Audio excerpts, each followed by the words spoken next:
ya pekee sana ambayo katika hiyo tumeendelea kulindwa na kutunzwa na yeye mwenyewe. Kwa hiyo tunamtukuza Mungu sana kwa sababu ya asubuhi ya leo. Bwana Yesu asifiwe. Basi naomba nimshukuru Mungu alafu tukapate kuendelea. Tumechelewa dakika kadhaa pale. Baba, katika jina la Yesu ninasema tena asante kwa sababu ya pendo lako. Asante kwa sababu ya fadhili zako za ajabu ambazo Mungu mtakatifu katika hizo Bwana Yesu tumeendelea kusamehewa na kuendelea mbele tena.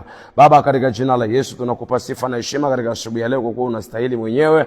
Peke yako Bwana ni za kwako na unadumu hivyo Bwana. Asante kwa sababu ya wakati huu kwenye majira haya tena alfajiri mfalme. Tunakushukuru Bwana kwa sababu ya neema yako ambayo imeendelea kuwa juu yetu na umetupa neema ya kuwa madhabahuni pako tena Bwana katika alfajiri ya leo.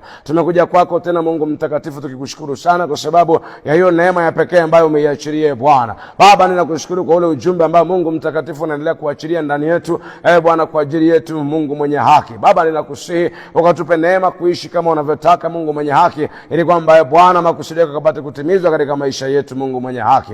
Baba, ninakutukuza na kukuinua sana kwa kuwa wewe ni Mungu na kweli utazungumza nasi kwa utukufu wako katika jina lenye uweza, mamlaka ya pekee na nguvu nyingi za ajabu. Asante Bwana Yesu kwa sababu unakwenda kufanya kwa utukufu wako katika jina la Yesu Kristo Mwokozi.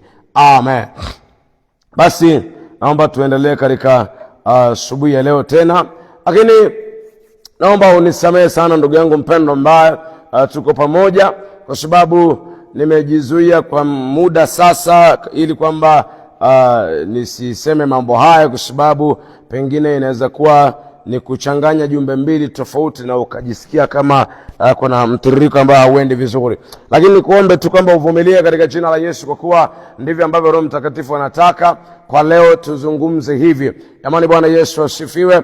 Kuna kitu ambacho mnasikia kuzungumza ndani yangu kwa habari ya mwaka huu wa 2026. Kuna vile ambavyo Mungu anatamani watu waelewe, kuna vile ambavyo Mungu anatamani watu wajue. Kwa hiyo ni muhimu sana, pamoja na kwamba ndio inawezekana kuchanganya jumbe mbili tofauti ikawa kama si mtiririko mzuri sana, lakini Mungu akupe neema ya kuelewa kile ambacho anakitaka katika jina la Yesu. Naomba niseme hivi kwamba mwaka huu 2026 ni mwaka ambao Mungu ameuweka maalum sana kwa ajili ya watu ambao wameamua kumtafuta yeye. Watu ambao wameamua kumtafuta yeye mwaka huu. Jamani, Bwana Yesu asifiwe. Huu mwaka wa 2026 ni mwaka uliojaa neema kubwa sana. Imejaa neema ya kumiminika, imejaa neema nyingi mno kuliko kawaida. Imejaa mambo mengi, imejaa kusonga mbele, imejaa kuendelea mbele, imejaa kuinuka tena. Nataka nikuambie jambo hili la kwanza kabisa kabla tujaendelea. Kitu cha kwanza ni kwamba huenda kuna mambo ambayo 2025 yalifanya heartbreaking ndani yako, yalikuumiza, yakakukatisha tamaa, ukachoka. Pengine hata ukadhamiria kwa kuachana na njia hii ya neema. Pengine ukadhamiria au hata ukafika mahali pa kuteleza. Lakini nataka nikuambie, wake up again, simama tena, inuka tena na uendelee. Arise again, simama tena na uendelee mbele, kwa sababu hii sio kama ile ambayo watu wamezoea. Hata nikwambie, ni kweli ni mwaka kama mingine kama ambavyo tunaonekana, lakini kwenye ulimwengu wa roho Mungu ameachilia vitu maalum kwa ajili ya watu ambao wamedhamiria kumtafuta. Narudia tena, watu ambao wamedhamiria kumtafuta Mungu. Mwaka huu Mungu ameachilia ni mwaka maalum, ni kitu cha tofauti sana, ni mwaka wa maongezeko makubwa. Lakini kuna mambo machache ambayo Mungu anatamani watu wajue na wapate kuyaishi hayo, ili kwamba ile ambayo imeachiliwa, ile neema iliyoachiliwa ipate kutimia kwao katika jina la Yesu aliye hai. Wewe nataka nikuambie, arise again and move on. Press on my brother, press on my sister. Wala usikae tena kwenye hiyo hali, hapana. Simama uendelee mbele. Ni kweli ulichoka, uliumia, uliumizwa kwa namna moja ama nyingine. Lakini nataka kusema na wewe, hii isiwe kigezo cha wewe kukaa hapo, kwa sababu haitakuwa sababu. Hata Mungu alipowafikisha wana wa Israeli pembeni au kando ya bahari ya Shamu, wakati wanatakiwa kuvuka waende ng'ambo ya pili na safari iendelee, wakati wamefika pale, Biblia inasema wakamlilia Mungu. Sasa kwamba inakoaje? Wanamlilia Musa, wanamlalamikia, tulikuambia. Biblia inaeleza vizuri kabisa. Listen to me my brother. Kilichotokea wakati wanalia, Biblia inasema kitu cha kwanza nataka ushike, kitu tutakizungumza vizuri pale mbele. Lakini kitu cha kwanza, tazama, Mungu, Biblia inasema hivi kwamba Musa akamlilia Mungu. Wana wa Israeli wanamlilia Musa, Musa akamlilia Mungu, na Mungu akatoa solution kwa ajili yao. Anamwambia, no, msiogope, just move on. Wala msijali, hayo mnayaona ni kweli kwenye macho yenu ni makubwa, lakini kwangu mimi ni madogo. Kwangu mimi yanawezekana. Yale ambayo nyinyi mmeshindwa, mimi naweza. So just move on. Endeleeni mbele. Songa mbele. Kwa sababu ukipambana, ukijaribu kupambana kwa akili zako, ukijaribu kutumia fahamu wako, umetumia mara ngapi? Umetumia mara ngapi na umeshindwa? Nataka nikuambie jambo hili. Kila kitu ambacho Mungu anataka kwa mwaka 2026. Haleluya. Sikia vizuri mwanadamu na upate kuelewa katika jina la Yesu. Jambo la kwanza ambalo Mungu anataka sana kama mwanadamu alifanya, wale watu ambao wamedhamiria kutafuta uso wake, na hata wale ambao walikuwa hawajadhamiria kumtafuta Mungu. Jambo la kwanza, naomba ushike vizuri kabisa. Jitahidi sana na uhakikishe ya kwamba unatoka kwenye mipango yako.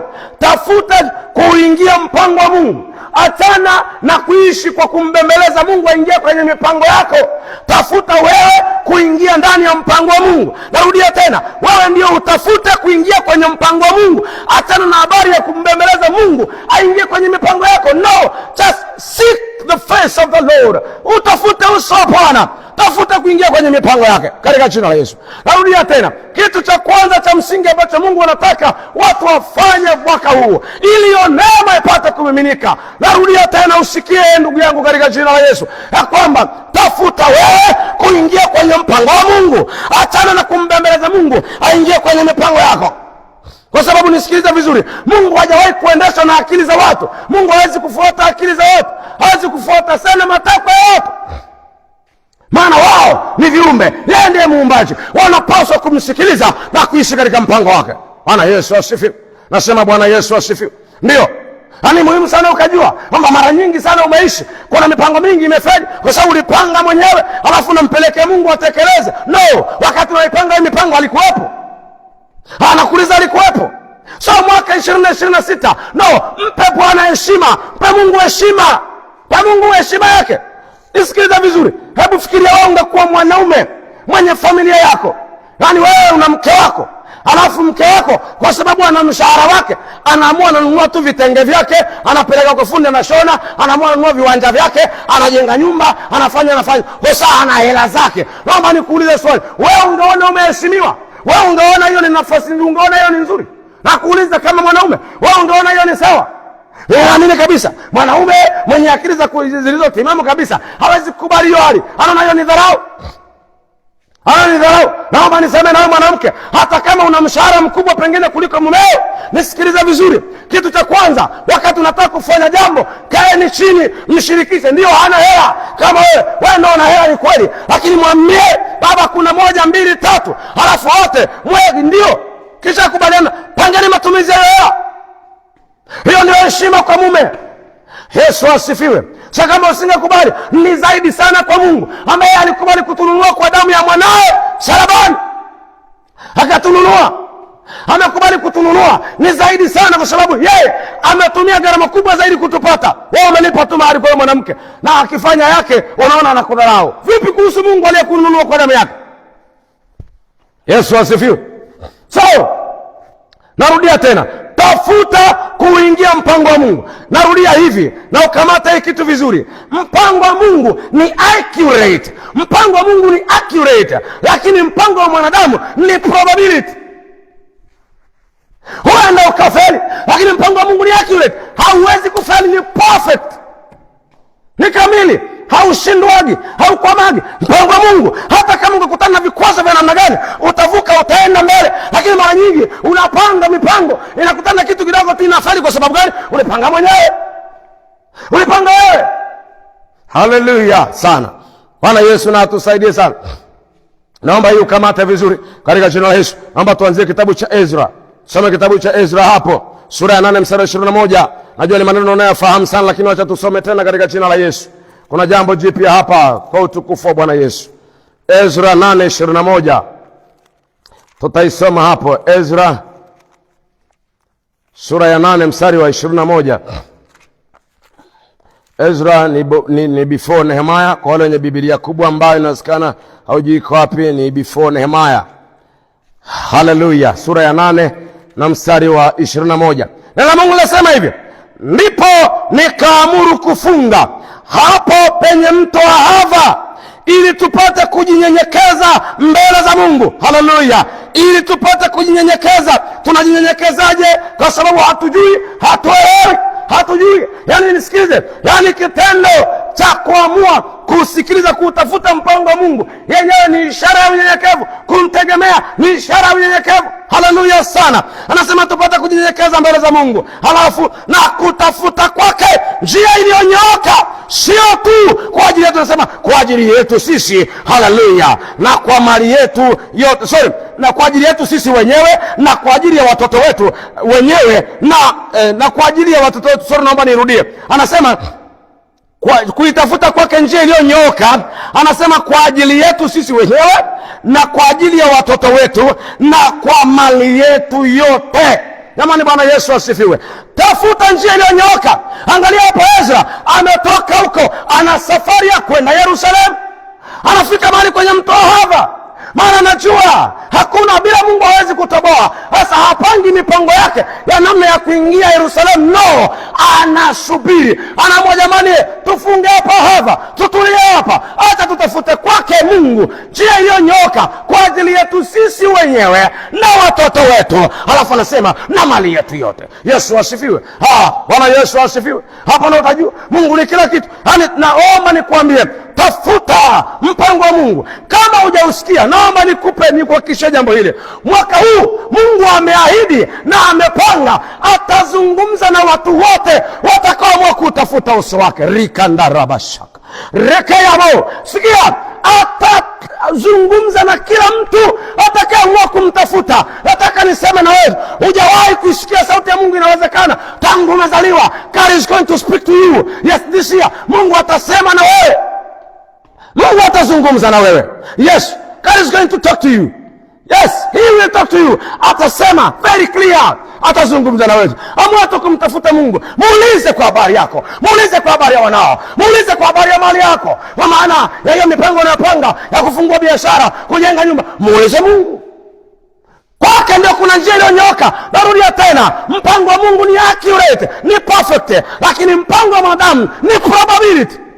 Hallelujah. So 2026 wacha kuchukulia kama ile miaka mingine umeizoea. Najua unapanga namna ya kufanya birthday yako, hata na hiyo kwanza, kabla hujapanga kufanya birthday yako na sherehe yako itakavyokuwa, nisikilize, tafuta kwanza mpango wa Mungu. Hallelujah. Maadamu wewe tafuta kwanza mpango wa Mungu. Ukishapata mpango wa Mungu, live in that plan. Ishi kwenye huo mpango. Walk in that plan. Tembea kwenye huo mpango. Listen to me, my brother. Sikia. You have to know and to remember this, that we walk and we work. Yes, let me say it again. We walk and we work by faith, but we live in reality. Ndio, nisikilize. Tunatembea na kutenda kwa imani, lakini maisha yetu tunaishi kwenye uhalisia. Kama hatuna uhalisia wa kimungu, tunaishije? Kama hatuna uhalisia wa kimungu, tuache imagination. Nasikilize. Jamani, Bwana Yesu asifiwe. Uhalisia wa kimungu sio imagination, not faith. Sio imani. Imani iulete uhalisia wa kimungu. Maana imani ni bayana ya mambo yasiyoonekana. Anasema ni kuwa na hakika ya mambo yanayofanya nini? Yatarajiwayo. Ni bayana ya mambo yasiyoonekana. Hata kama ni kwa imani, lazima tuone dhahiri wazi. Kama haionekani, that's not faith. Hiyo sio imani, ni imagination. So watu wengi tunaishi kwenye imagination, tukidhani kwamba tunaishi kwenye dhana, tukidhani kwamba tunaishi kwa imani. No, kuna utofauti. Jamani, Bwana Yesu asifiwe. So naomba ukamate hiki kitu katika jina la Yesu. Mungu ameahidi na Mungu amedhamiria. Narudia tena nikuhakikishia mbele za Bwana Mungu aliye hai, yeye aishiye milele. Amin, amin nakuambia, Bwana mwaka huu atawatokea watu, atazungumza na watu, atawahudumia watu kipekee mno, kwa namna ambayo hujawahi kudhani, hujawahi kufikiria, my bro. Ndio, atafanya hivyo, lakini jambo la kwanza, amua kuingia kwenye mpango wake. Acha kumbembeleza Mungu, aingie kwenye mipango yako. Mungu aendeshi na akili za watu. Sikia vizuri uelewe. Katika jina la Yesu, Mungu hawezi kuendeshwa na mipango yako, hawezi kuendeshwa na akili yako.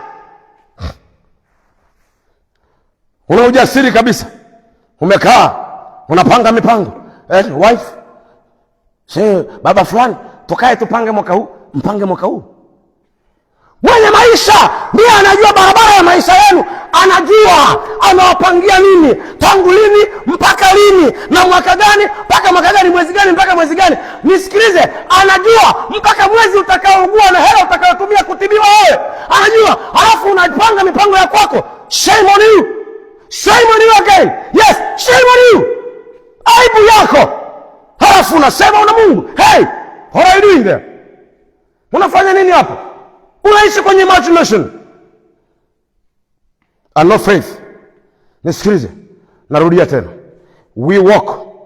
Yes, we walk and we walk by faith, but we live in reality. Kama hakuna uhalisia, tusijidanganye. Yesu asifiwe sana. Sema Yesu asifiwe sana. Kabisa. Hii kamata vizuri katika jina la Yesu. Na Mungu akupe neema hiyo kwa jina la Yesu. Bwana akupe hiyo neema. So, Ezra anautafuta mpango wa Mungu. Anatafuta kwake. Anaposema njia, maana yake plan of God. Anatafuta kwake mpango wa Mungu. Anatafuta njia iliyonyooka kwa ajili yake au kwa ajili yao wote waliokuwepo, pamoja na watoto wao. Lakini ananifurahisha kwa kusema si hivyo tu, na mali yetu yote, sio kidogo, yote. Paka yebo zile unaendaga nazo bathroom, hizo nazo pia, hizo slippers unatumia kwa bathroom, hata hizo zitafutie mpango wa Mungu. Sio mnaelewa vizuri? Hallelujah. Taka kufanikiwa sana, acha kuwa na vyako vyote vile vya Mungu. Hafuna feli, unaanza kuduka Mungu, kwa nini mimi nimekosea nini? Umemkosea nini? Usiulienda mwenyewe, nenda sasa. Hafuna panga mipango kabisa, umeendea kwa dayari yako. Unaipeleka. Ni vile tu Mungu ni wa rehema sana. Wakati mwingine angetuchapa vibao. Mwaka huu amekataa. Narudia tena. Naomba uelewe. Mwaka huu Mungu amekataa hata hiyo biashara. Hiyo biashara kumpangia, unaandika kwenye diary, alafu unapeleka, unaanza kuiombea. Unaenda mpaka mlimani, unaenda kuomba. Shame on you. Yeye Mungu hataki tena hiyo biashara. Mungu amekataa. Hayuko tayari kutembea na watu wa namna hiyo. Hayuko tayari kufanya kazi na watu wa namna hiyo. Unajua ni kwa sababu gani? Nisikiliza vizuri mwanadamu uelewe. Bado kitambo kidogo Yesu anarudi. Jesus is around the corner. Karibu anakuja. Around the corner Jesus is coming. So, anatengeneza, anarudisha watu kwenye uwepo wake. Anarudisha watu kwenye utii, anarudisha watu ili apate kuwanyakuwa. Hallelujah. Wewe Mungu hayuko tayari. Yaani ile kipindi cha kujipangia na kufanyikiza imeisha. Hiyo kipindi imeisha, bro. Imeisha. 2026 another year. Wacha nikusomee katika jina la Yesu na usome mwenyewe.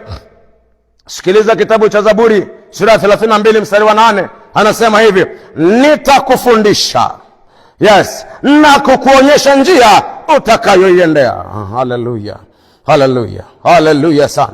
Naomba nianzie mstari wa 6. Kuna kitu cha kuona hapa. Anasema kwa hiyo kila mtu mtawa akuombe wakati unapopatikana.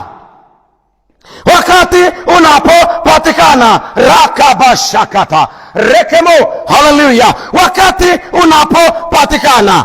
Hallelujah sana. Anasema hakika maji makuu yafurikapo hayatamfikia yeye. Hallelujah sana. Naomba nisome mstari wa 8 sasa. Mtu mtaua kuomba wakati unapopatikana. Kwenye kuomba anasema wakati unapokuwa naomba itakuwa hivi, mimi nitakufundisha, ndio, na kukuonyesha, ndio, njia utakayoiendea. Hallelujah. Tena nitakushauri jicho langu likikutazama. Hallelujah sana. Sema wanaelewa vizuri. Wakati unaomba mwaka huu, Mungu atakufundisha. Namba 1, atakufundisha. Atakupa somo. Na namba 2, anasema atakuonyesha njia utakayoiendea. Atakuonyesha njia utakayoiendea. Atakuonyesha njia. Hallelujah. Ndivyo Roho Mtakatifu alivyotaka. Hatuna namna nyingine. Na siwezi kuvuka mpaka wa Bwana wangu. Amezungumza, ndivyo nitakavyofanya tu. Hakuna namna nyingine. Ndivyo nitakavyofanya. Hallelujah sana. Nasema na kukuonyesha njia utakayoendea. Wakati na kufundisha, sikuache tu, I'll show you the way. Na nitakuonyesha njia ya kufuata. Na wakati unaifuata, sitakaa tu kimya. Anasema nitakuwa nikikushauri. I'll be there with you. I'll be there. nikikushauri mwaka huu, nitakuwa nikikushauri, na sivyo tunasema tena, na macho yangu yakikutazama vizuri, macho yangu yakikuangalia, kuhakikisha kwamba kila nilichokuambia unafanikiwa kukifanya, in the name of Jesus. Bwana Yesu asifiwe. Sasa umezoea, umechukulia tu kawaida kila kitu, na kila siku mara kwa mara unafanya unavyotaka. Bwana Yesu asifiwe. Anasema hivi, jicho langu likikutazama. Kwa nini? Sababu 9 anasema msiwe kama farasi wala nyumbu. Msiwe hivyo kama farasi wala nyumbu. Anasema walio hawana akili. Hawana akili. Wewe una akili bro. Una akili my sister. Una akili. Shangaa siku hizi mpaka makanisa kabisa, mwanzo wa mwaka mnakaa vikao. Hali mnakaa vikao, mnapanga mikakati ya mwaka. Na wauliza, wakati mnaipanga mikakati, nani aliwasemesha kuhusu hiyo mikakati? Sasa kusikia kanisa wanasema tukae jamani, tukae pamoja, tuombe Mungu atupe maelekezo ya mwaka. Usije kusikia. Lakini vikao vya mabaraza mbalimbali, vikao vya idara mbalimbali vinakaa. Ili nini? Kupanga mipango ya mwaka huo. Na wauliza, hiyo mipango mnampangia nani? Na hilo kanisa ni la nani? Kama ni la Mungu, na wauliza, hiyo mipango mnampangia nani? Baba yeye awapangia mipango, ninyi muingie kwenye utekelezaji pamoja naye. Ninyi mnataka mpange mipango, alafu mkamuombe atekeleze. Shame on you. Yesu atusaidie sana. Yes, shame on you. Mnampangia Mungu mipango mpaka kanisani basi. Mmekaa kabisa, mmedhamiria, mnafanya vikao, mnatengeneza mkakati wa mwaka huo. Mnatengeneza mkakati wa mwaka huo. Mimi sikataa kutengeneza mipango, lakini hiyo mipango mwe kwanza mmesikia Mungu. Mmemsikia Mungu akizungumza. Maana hakuna mahali utasikia kwenye hivyo vikao watu wakikaa, huwezi kusikia mtu au mjumbe mmoja anasema Mungu aliniambia mwaka huu iwe 1 2 3. Nani? Yote jamani, mwaka huu mimi naona, mwaka huu mimi naona. Ni wewe unaona. Mungu amekuambia nini? Na mipango mingine mnapanga mingi na feli, na shinda kutekeleza kwa sababu gari ilikuwa yenu na Mungu hajaitaka na kanisa ni lake. Shame on you. Yesu atusaidie sana. Utanisamehe sometimes nakuwa aggressive hivyo, lakini ni hivyo uelewe. Bwana Yesu asifiwe.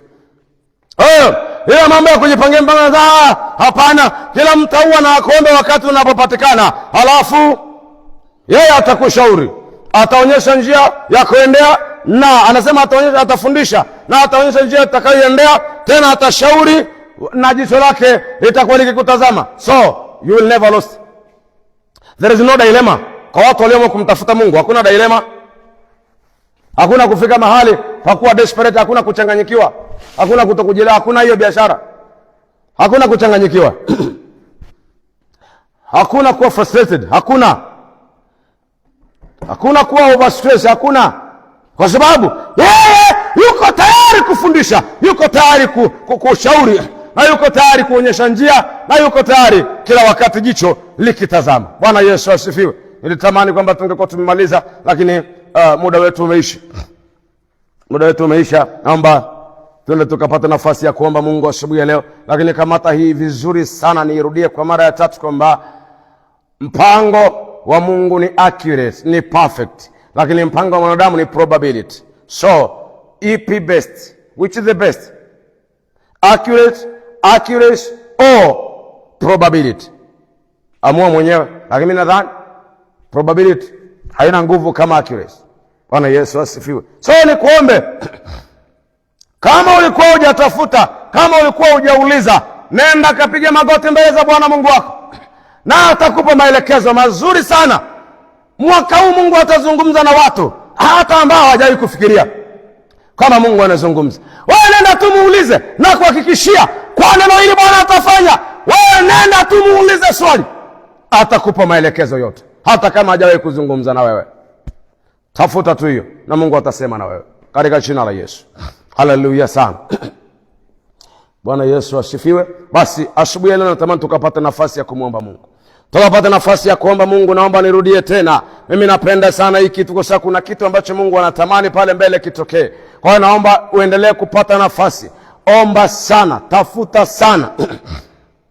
Tafuta sana kwa kile ambacho Mungu amekikusudia. Tafuta sana kwa kile ambacho Mungu anakifurahia. Tafuta sana kuwa yule mtu ambaye Mungu anajivunia. Tafuta sana hiyo. Yaani omba Mungu. Inawezekana kwa akili zako majaribu mara kadhaa kufanya na kuishi hivyo, lakini imeshindikana. Nikuombe mwaka huu dhamiria kabisa. Tafuta kwa Mungu. Mungu akupe neema. Muombe Mungu akutengeneze uwe kile ambacho yeye anakifurahia. Bwana Yesu asifiwe. Bwana Yesu asifiwe. Moja kati ya dalili ambazo za kuonyesha kwamba Mungu anakufurahia ni vile ambavyo mara nyingi sana atakuwa akikupa maelekezo. Atakuwa akikupa maelekezo mengi sana, na kuambia mwanangu, hapa hapana, hapa hivi, hapa hapana, hapa hivi. Hapo unaanza kujua yes, asante Yesu. Kwa hiyo kama hujapata hii kitu bado unahitaji kuendelea kutafuta, na hata kama umepata endelea kutafuta, maana shetani haachagi kutega mitego yake. Baba, katika jina la Yesu, asubuhi ya leo tunasema asante. Tunakushukuru tena kwa sababu ya neema yako ya pekee na ya ajabu ambayo Bwana Mungu mwenye haki, katika hiyo neema Mfalme tumeendelea kulindwa, kutunzwa na kuhifadhiwa. Jehova lihimidiwe na kubarikiwe jina takatifu la kwako, Mfalme wa utukufu. My God, my God, my God, ninasema asante Bwana. Na asubuhi ya leo wewe ni wa pekee sana. Wewe ni Mungu wa pekee mno. Umeendelea kuonyesha uajabu wako. Umeendelea kunionyesha namna ulivyo wa ajabu, Mungu mwenye haki. Bwana Yesu, ninakushukuru. Umeendelea kunionyesha vile ambavyo wewe ni wa pekee usiyelinganishwa. Umeendelea kunionyesha vile ambavyo wewe ni wa pekee Mungu usiye na mfano mbinguni wala duniani. Umeendelea kunionyesha namna ambavyo wewe hufananishwe Bwana. Baba, ninakushukuru kwa neema yako Mfalme. Asubuhi ya leo Bwana wangu, ninakushukuru sana. Moyo wangu unakushangilia, moyo wangu unakuinua, moyo wangu unakusifu Mfalme. Bwana Yesu, ninakutukuza Mungu mwenye haki. Baba, ningeweza kulipa nini? Sina chochote kile cha kulipa Bwana ambacho kinaweza kuwa na thamani au chema mbele zako. Hakuna hata kimoja, maana yale umefanya hakuna hata kimoja ambacho naweza nikalipa kwa namna yoyote. Hata ningesema asante haiwezi kutosha. Naona kama hakuna kitu nimefanya. Hata kama ningefanyaje, hata kama ningetoa mali yangu yote, wala hakuna chochote, maana vyote ni vyako pia Yesu. Hata kama ningejitoa kwamba niungue moto kwa sababu yako Mungu mwenye haki, bado naona haitoshi, maana thamani ya damu yako ni kubwa mno, kubwa isiyolingana na chochote ndani ya maisha yangu. Haki hailingani hata na uhai wangu. Bwana, damu yako ya pekee ya thamani iliyonikomboa. Bwana Yesu, ninakushukuru mno kwa namna hii ilivyo ya ajabu, kwa namna hii Bwana ya pekee. Yesu, asante. Sina namna nyingine zaidi ya kwamba Bwana Yesu, ninaomba asubuhi ya leo niwe kile ambacho Yesu ulikitaka, niwe kile ambacho Bwana wangu ulikitarajia. Nataka kuwa kile ambacho wewe ulikitaka, Mungu mwenye haki, kile ambacho Bwana ni faida kwako, Mungu mtakatifu. Nataka kuwa hicho katika jina la Yesu Kristo, mwana Mungu aliye hai. Haitajalisha kwamba ni namna gani, haitajalisha kwamba kwenye kunitengeneza hivyo nitakuwa nikiumia, wacha niumie, lakini Yesu, nataka niwe kile ambacho wewe ulitaka, kwa jina la Yesu aliye hai. Mungu mtakatifu, ninaomba Bwana wangu tutengeneze. Yesu, tupe neema ya kuwa kile ambacho Yesu ulikitarajia, kile ambacho ulikitaka, kile ambacho ulitaka kitokee baada ya kazi ya msalaba. Bwana, ile picha uliyokuwa nayo baada ya kazi ya msalaba, kwamba iwe 1 2 3 kwangu. Bwana wangu, nataka kuwa hicho, nataka kuwa iwe Bwana perfectly kabisa, bila kuwa na upungufu wote, Mungu mwenye haki. Nataka kuwa kile ambacho Yesu umekidhamiria, umekikusudia Bwana. Rakamanda rabashaka rigadi amando riaboshea kamanda. Haleluya Bwana. Regedi mahaza ragaboja kama. Haleluya Bwana. Hena rabi, hena Eloi, Eloi, Eloi, Eloi. Baba, ninakutukuza this morning Father, I give you glory, the word of the glory Lord. Oh Bwana, asante, asante Mfalme. Yesu, ninakuomba fanya matengenezo makubwa ndani yangu, fanya matengenezo makubwa ndani yetu, fanya matengenezo makubwa kwa mtu mmoja, wawili, watatu wanaomba sahi. Bwana, kwamba fanya matengenezo Baba, tunataka kuwa kile ambacho wewe ulikikusudia. Yes, we want to become your image, oh Lord. Yes, we want to become your likeness in the name of Jesus. Yes, we want to be after your likeness, oh Lord. Baba, tunakuomba ukatutengeneze, Mungu mwenye haki. Bwana wangu, nakuomba Yesu ukatutengeneze Baba, fanya matengenezo mapya katika jina la Yesu Kristo, mwana Mungu aliye hai. Fanya matengenezo ya ajabu ndani yetu Bwana, katika jina la Yesu Kristo, mwana wa Mungu uliye hai. Bwana wangu na baba yangu, ninakuomba sana Mungu mtakatifu Jehova. Bwana mabwana, ninakuomba fanya matengenezo mapya katika jina la Yesu Kristo, mwana Mungu aliye hai. Katika jina la Yesu Kristo, mwana Mungu aliye hai. Jehova Mungu wangu na baba yangu, nakuomba Bwana Yesu katufanyie matengenezo. Asante Bwana Yesu, asante Bwana Yesu, katika jina la Yesu Kristo, mwana Mungu aliye hai. Bwana mabwana, Bwana wangu ninakushukuru sana katika jina la Yesu Kristo mwana Mungu aliye hai. Katika jina la Yesu Kristo mwana Mungu aliye hai. Bwana wangu na baba yangu katika jina la Yesu Kristo mwana Mungu aliye hai. Bwana wangu ninakushukuru sana katika jina la Yesu Kristo mwana Mungu aliye hai. Yesu katufanyie matengenezo. Yesu katufanyie matengenezo Bwana. Yesu katufanyie matengenezo kwa jina la Yesu. Baba ukafanya matengenezo ya pekee ndani yetu. Baba tutengenezee Bwana mabwana. Nataka kile ambacho Yesu Kristo ulikubali kufa msalabani kwa ajili yake. Nataka tokeo kamili la kazi ya msalaba. Bwana Yesu naomba Bwana Yesu fanya matengenezo makubwa. Fanya Bwana kututengeneza katika jina la Yesu. Kwa kuwa tunajua kwamba una uwezo. Tengeneza Bwana ndani yetu katika jina takatifu la Yesu. Mwokozi wa ulimwengu Bwana wangu na baba yangu katika jina lenye nguvu, uweza, mamlaka na utukufu mwingi la Yesu Kristo Mwokozi. Baba ninakuomba Mungu mwenye haki ya kwamba Bwana Yesu katende kwa utukufu wa jina lako. Baba yangu ninakuomba sana ukafanya matengenezo makubwa ndani yetu. Baba tupe kwa kile ambacho ulikitarajia kwa jina la Yesu Kristo mwana Mungu aliye hai. Wakati tumekuwa kile ambacho ulikitarajia Bwana Yesu. Tumekuwa kile ambacho Bwana Yesu ulikitaka kwa jina lenye nguvu la Yesu Kristo Mwokozi uliye hai. Bwana wangu ninakuomba sana kwamba Mungu mtakatifu Jehova Bwana wangu na baba yangu katika jina la Yesu Kristo mwana Mungu aliye hai. Bwana mabwana ninaomba neema yako Mungu mtakatifu katika jina la Yesu na iwe juu yetu. Fanya matengenezo ya Bwana Yesu, tumekuwa furaha yako duniani. Tumekuwa shangwe ya moyo wako Bwana mabwana. Baba ukafurahishwe na kuwepo kwetu duniani. Yesu tutengeneze Mungu mwenye haki. Bwana wangu tutengeneze Mungu mwenye haki. Bwana wangu ukajivunie Bwana kuwepo kwetu duniani katika jina la Yesu. Ukafaidike Bwana kwa kutembea kwetu duniani. Ukafaidike Bwana mabwana. Yesu kainuliwe na kuhimiliwa kwa jina la Yesu Kristo mwana Mungu aliye hai. Erika mandori ya bushia. Hallelujah, my God, my God, my God. Baba ninaomba Bwana Yesu ukatutengeneze. Acha tu utukufu wako duniani. Acha tuwe sifa ya utukufu wako duniani. Baba yangu na Mungu wangu nakuomba ukatupe neema ya Bwana kwamba tuwe sifa ya utukufu wako duniani. Baba tupe kuwa furaha yako katika jina la Yesu. Moyo wako na ushangilie kwa ajili yetu Bwana. Yesu tufanyie matengenezo. Baba ukafurahishwe na kuwepo kwetu duniani kwa jina takatifu la Yesu. Baba ukafurahishwe sana na kuwepo kwetu Bwana mabwana. Mungu mwenye haki, unapoitazama kazi yako msalabani, ukiyatazama maisha yetu, ujisikie kujivunia. Usikie kujivunia Bwana. Usikie kujivuna kwa ajili yetu katika jina lenye nguvu la thamani la Yesu Kristo Mwokozi. Baba yangu na Mungu wangu ninaomba Mungu mtakatifu kajitukuze kipekee sana. Mungu mwenye mamlaka, Mungu mwenye uweza Bwana, Mungu mwingi wa utukufu na heshima nyingi katika jina la Yesu Kristo mwana wa Mungu aliye hai. Bwana wangu na baba yangu, mimi ninaomba sana kwamba Bwana Yesu kajitukuze. Yesu kajitukuze Bwana kwa namna ya pekee na ya ajabu katika jina la utukufu mwingi takatifu mno la Yesu Kristo. Baba ukatufanyia matengenezo. Baba tupe kwa furaha ya moyo wako katika jina la Yesu. Baba ukafurahia kwamba wewe umetuweka duniani. Tupe kwa faida yako Bwana Yesu, tupe kwa faida yako Bwana wangu. Baba ukafaidike sana kwa kuwepo kwetu duniani. Yesu tupe kuwa faida yako. Baba ukafurahishwe sana kuwepo kwetu duniani kwa jina lenye nguvu la thamani la Yesu Kristo mwana Mungu aliye hai. Bwana mabwana tunaomba ukatutengeneze Bwana. Moyo wako ukashangilie kwa sababu umetuweka duniani. Moyo wako ufurahie kwa sababu umetuweka duniani.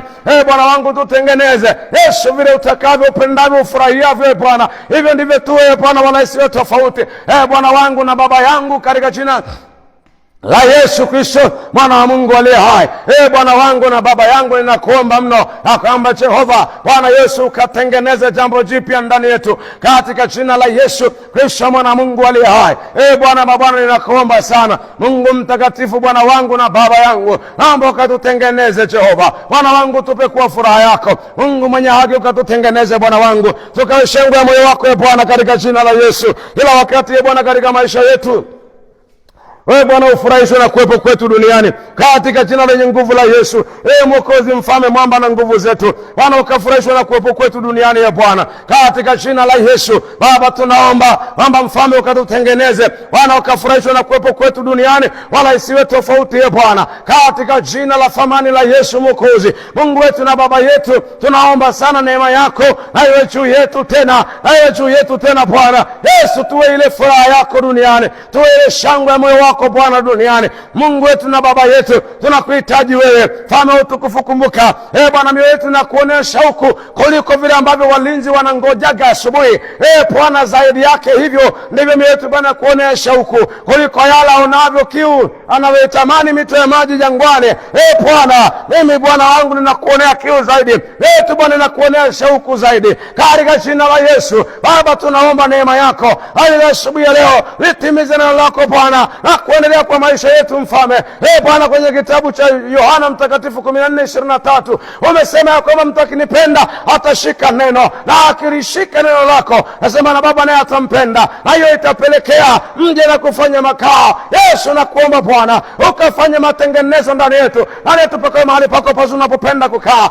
Yesu, tunakuhitaji wewe, tunahitaji neema yako Bwana, tunahitaji uwepo wako Baba. Tuko hapa Bwana, tunautafuta uso wako, tunakuhitaji wewe Bwana. Baba, tuna haja na wewe katika jina la Yesu Kristo mwana Mungu aliye hai. Bwana wangu na Baba yangu, katika jina takatifu lenye nguvu la Yesu Mwokozi, Mfalme wa utukufu, Bwana wangu Baba, ninaomba Mungu mwenye haki kwamba Jehova Bwana ukadhihirike kipekee Bwana. Baba, ninakuomba sana Mfalme, tutengeneze Bwana. Baba, naomba uwe na sababu ya kukaa ndani yetu katika jina la Yesu Kristo mwana Mungu aliye hai. Baba, ndani yetu ukae Bwana wangu, nakuomba Mungu mwenye haki ama pakae mahali pako pazuri unapenda kukaa Bwana. Yesu, tutengeneze Baba, tuna haja na wewe, tunakuhitaji wewe Bwana. Kiu yetu ni wewe, hitaji letu ni wewe, wewe ndiye ambaye tunakuhitaji Bwana, kwa jina la Yesu Kristo mwana wa Mungu aliye hai. Bwana wangu, tunakuonea shauku kubwa katika jina la Yesu. Baba, nakuomba Mfalme wa utukufu ukadhihirike ndani yetu Baba, tunakuomba ukaonekane Bwana kwa namna ya pekee. Yesu, ukadhihirike ya kwamba Bwana uko pamoja nasi katika jina la Yesu, kwa namna isiyokuwa ya kawaida, kwa namna isiyokuwa ya pekee, isiyokuwa ya kawaida Bwana, kwa namna ya tofauti sana, kwa namna isiyoweza kufikirika, kwa namna ambayo akili za wanadamu haziwezi kuelewa. Yesu, naomba Bwana ukajidhihirishe. Yesu, ninakuomba ukadhihirike Bwana ya kwamba ni kweli uko pamoja nasi, ya kwamba ni kweli Bwana uko pamoja na sisi, kwa jina lenye nguvu la thamani la Yesu Kristo mwana wa Mungu aliye hai. Bwana wangu na Baba yangu, mimi ninakuomba mno Bwana ya kwamba Jehova ukafanya jambo jipya ndani yetu. Yesu, ukafanya jambo jipya ndani yetu katika jina la Yesu. Bwana wangu na Baba yangu ninakuomba wala usinyamaze Bwana. Yesu, ukatende. Tumekuja kwako alfajiri ya leo Bwana, tukitafuta kwako njia iliyonyooka Bwana, kwa ajili yetu, kwa ajili ya watoto wetu Bwana, kwa ajili ya vyote ulivyotupatia Baba. Tunahitaji wewe, tunahitaji kusikia maelekezo kwa jina la Yesu. Tunahitaji kusikia maelekezo yako Bwana, tunahitaji kusikia maelekezo yako Mfalme wa utukufu. Bwana wangu na Baba yangu, katika jina la Yesu Kristo mwana Mungu aliye hai.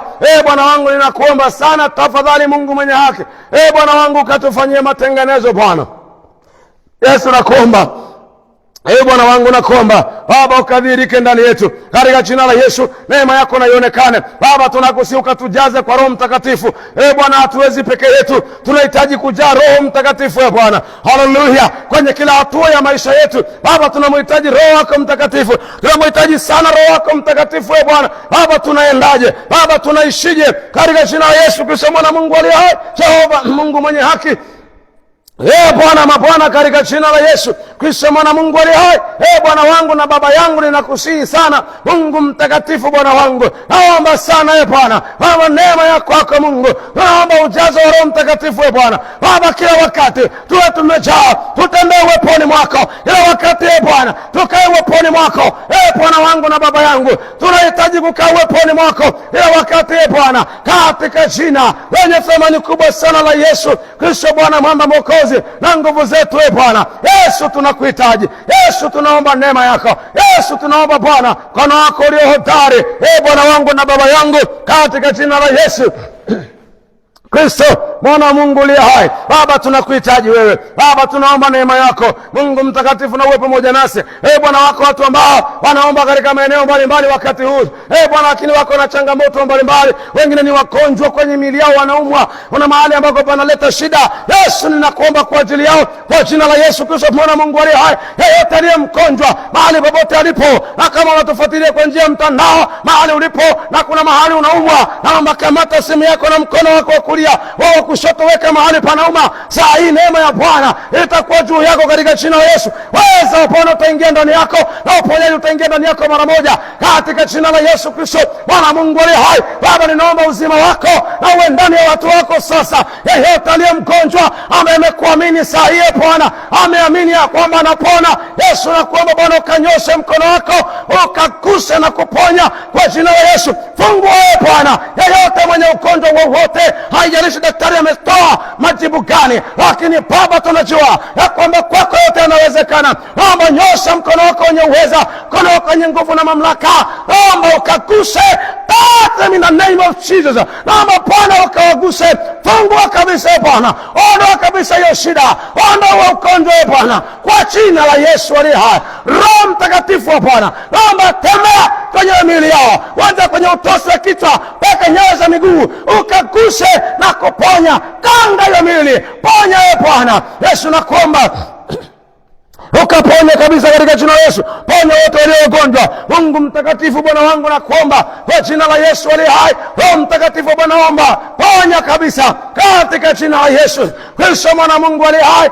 Pona mabaya, Mungu mwenye mamlaka, naomba ukaguse na kuponya. Fungua Bwana, ukaondoe shida, ondoe matatizo kwenye mwili Bwana. Ponya kabisa katika jina la Yesu. Baba, ninaomba uzima wako na uingie ndani ya watu wako, uzima wako na uwaponye na uwe ndani yao Bwana. Naomba ukawaponye kwa mkono wako, mkono wako wenye nguvu Bwana, katika jina la Yesu Kristo mwana Mungu aliye hai. Bwana wangu na Baba yangu, ninakuomba sana Mungu mtakatifu, Bwana wangu na Baba yangu, katika jina la Yesu Kristo mwana Mungu aliye hai. Baba, kwamba ukagusa na kuponya. Fungua Bwana wote wenye changamoto Yesu za kiuchumi, naomba Bwana wapiganie, wape neema, wabariki tena, wainue tena, wafanyie tena Bwana Yesu, kawape neema ya maongezeko, wape neema ya maongezeko kwa jina la Yesu aliye hai. Roho Mtakatifu wa Bwana, naomba ukaachilie maongezeko kwao, maongezeko yao kwenye uchumi, maongezeko yao kwenye uchumi. Yesu, naomba Bwana ukawape neema ya kuongezeka, wape neema ya kuzidi, Bwana ukawape neema ya kuongezeka, wape promotion Bwana Yesu, ukawape neema ya kufanikiwa, wape neema ya kufanikiwa. Wametia nia kutafuta uso wako, naomba Bwana wape neema hiyo katika jina la Yesu Kristo mwana wa Mungu aliye hai. Bwana wangu na Baba yangu, ninakuomba sana kwamba wewe ni Mungu mkuu, na ni kweli na ndivyo ilivyo, kwamba Mungu mwenye haki Bwana wangu kadhihirike kwao. Dhihirika Bwana kwa watoto wako katika jina la Yesu. Tangu sasa Mungu mwenye haki Bwana wangu na Baba yangu, ninakuomba sana naomba ukadhihirike kwa watoto wako Bwana, ukaguse, ukafungue Bwana, nakuomba ukawatokee kwa jina la Yesu. Wako wenye mahitaji mengine tofauti Bwana Yesu, nakuomba kutana nao, wale ambao wanakuwa wakifuatiliwa na roho za mauti, roho za mauti, ajali zinazowakosa, ajali zinazowavizia mara kwa mara, ajali zinazowavizia, ninazipinga kwa jina la Yesu. Roho za mauti hazina mamlaka. Wengine wamelazwa hospitali, wanaumwa kitu ambacho hakieleweki, kwa jina la Yesu aliye hai. Roho Mtakatifu, naomba itie uzima ndani yao, na pinga hiyo roho ya mauti, toka ndani yao, toka, wachie, kuwakie kwa jina la Yesu aliye hai. Baba, naomba wainue tena kwa jina la Yesu wale waliokata tamaa na kuchoka mwaka 2026. Yesu, wainue, wape neema ya kusonga mbele, wape kuendelea tena, wasikate tamaa, wasibakie hapo, wape kusonga mbele tangu leo kwa jina la Yesu Kristo mwana Mungu aliye hai. Baba, ninakutukuza na kukuinua kwa kuwa wewe ni Mungu, ni hakika wewe ni kweli Bwana, wewe ni uzima wetu, katika jina la Yesu Kristo mwana Mungu aliye hai. Baba, lihimidiwe jina lako takatifu. Wewe ni Baba Mungu wa pekee, usishindwe na jambo lolote. Naomba kwa ajili ya watoto wako wanapoondoka saa hii manyumbani mwao kwa ajili ya kuelekea kwenye majukumu yao ya kazi. Yesu, naomba uwe pamoja nawe Bwana siku ya leo Bwana wangu, naomba ukatembee pamoja na wao, ukawaongoze Bwana katika kila hatua ya maisha yao. Roho Mtakatifu, naomba kaendelee kuzungumza nao, wape maelekezo Bwana sawa sawa na ahadi neno kwenye Zaburi 32 mstari wa 6 mpaka wa 8 mpaka wa 9. Bwana Yesu, nakuomba ukawatokee na kaonekania in the name of Jesus. Bwana wangu, ninakuomba kama ulivyosema kwenye kitabu cha Isaya 9:11 kwamba tumepewa mtoto mwanamume na jina lake atakuwa mshauri wa ajabu, baba wa milele. Yesu, nakuomba Bwana, shauri watoto wako wewe uliye baba wa milele. Bwana, nakuomba ukawatokee na kuwapigania katika jina lenye uweza, mamlaka na nguvu la Yesu Kristo Mwokozi aliye hai. Amen. Mungu akubariki sana. Uwe na wakati mzuri. Neema ya Mungu iendelee kuwa juu yako. Dumu kwenye uwepo wa Mungu. Amen.